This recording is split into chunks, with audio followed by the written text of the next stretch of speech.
Le cadre normatif et institutionnel de la traite des personnes en République démocratique du Congo, tel est le sujet abordé au cours de cet atelier de renforcement de capacité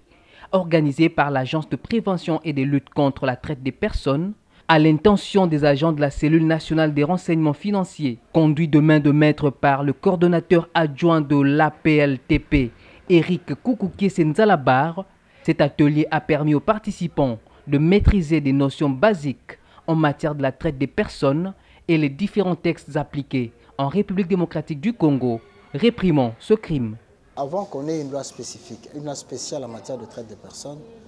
l'arsenal juridique congolais nous permet déjà d'avoir, dans les différentes dispositions qui sont logées dans le code pénal, tel que modifié à ce jour,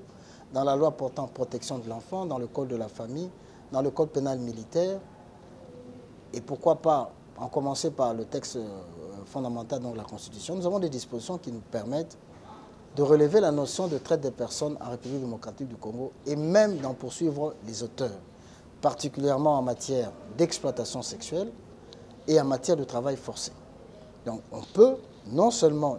faire des investigations en cette matière, mais également arrêter les auteurs et les poursuivre. Une formation qui s'est inscrite aussi dans le cadre de la collaboration entre les deux services étatiques en République démocratique du Congo dans la lutte contre la criminalité transnationale organisée. La tenue de cet atelier s'inscrit dans la logique de la collaboration entre les différents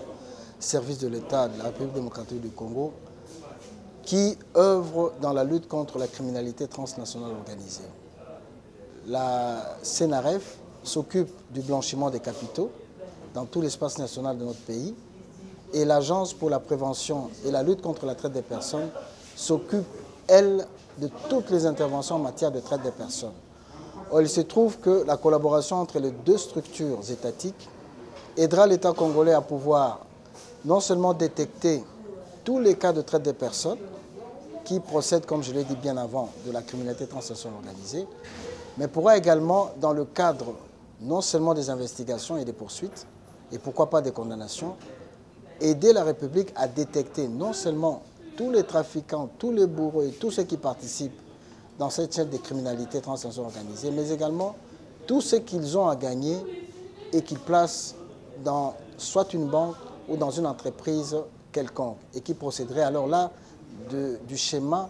de blanchiment des capitaux qu'il faut absolument également combattre. Eric Koukouké Senzalabar dit attendre la mise en pratique par les agents de la CNRF des enseignements appris. Nous inviterons également au temps nécessaire